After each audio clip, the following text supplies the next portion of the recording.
Imagine being able to perform the cleanest card at any number ever with a borrowed, shuffled deck.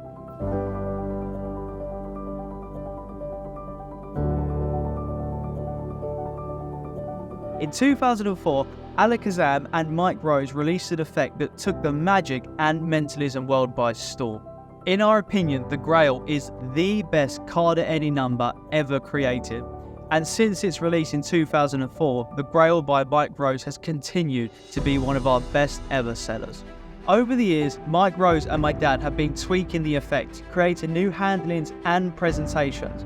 And almost 20 years on, we are proud to bring you the ultimate Grail Collection. Inside this package, you receive everything you need to perform Mike Rose's original Grail routine, the killer Grail Gold routine, Dad's 2-deck synergy routine, a handling for stage, and now for the very first time, Dad is revealing all of his work on his closely kept secret, how to perform the Grail in an impromptu situation with a borrowed, shuffled deck. That alone is worth the price of this, trust me. Now, if you want to see what the impromptu version of the Grail looks like, check this out. Emma, deck of cards, if you take them out of the box and remove the jokers for me, I'll take the box back, that's great. And then have a look through the deck, just make sure it is a regular deck of cards and give them a shuffle. That's great. Have you ever been to a gambling house before? Or a casino? You haven't? Never. Now, there's a big problem with card cheats in casinos. You've probably heard of it. And one of the things they can do is they can do what they call ringing in a stacked deck. That means they switch their deck with the casino's deck. Okay. Now, a stacked deck means they've put every card in a certain order, so they're always going to win, or they've got a good chance of winning. And the way that you shuffled it, we call it an overhand shuffle, which is what everyone does, but it doesn't actually break the stack. So if you ever go to a casino, the way they shuffle is to cut the deck itself into a few portions.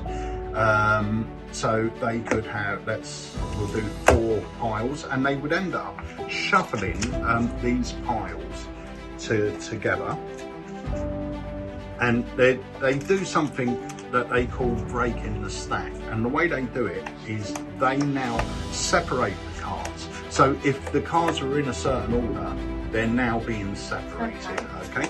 In fact, give them another shuffle, just make sure you're happy that they're being shuffled. And they will start taking cards out randomly, maybe from the middle. They can take cards from the bottom if they wanted. You know, they can take cards from anywhere as long as they're random and they are just being dealt and separated. You get the idea? Yeah. Okay. Now, this deck of cards now has been shuffled so many times by yourself. So they're in a random order. Yeah. And there's a little bit of information that you might not know, and this is absolutely true. This deck of cards, in the order you've shuffled them, will never be in this order again. You could shuffle this deck for the rest of your life, every minute of every day, and you'll never get them into this precise order. So that means that every card in there is in a position that it hasn't been into before relative to the other cards. Now, I've got a lucky playing card, which I carry a photograph of it in my wallet. Now, that card is obviously in here somewhere. We're going to try a little experiment. It's my lucky card, it never lets me down. Give me any number you want between 1 and 2, and it can be any number. 5. Number 5. Is there any way I could have known you were going to pick number 5? No. Okay, pick up the box. Open it up. Take out the cards and turn them face up. So I want you to see everything and make sure I'm not cheating you. Can you deal 5 cards onto the table?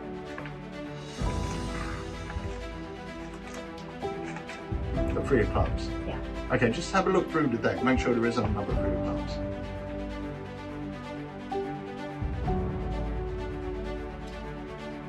No. No, it's a regular deck.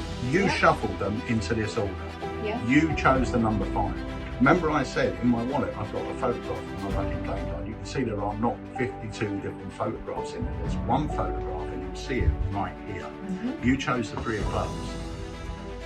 My lucky card has always been the 3 of clubs.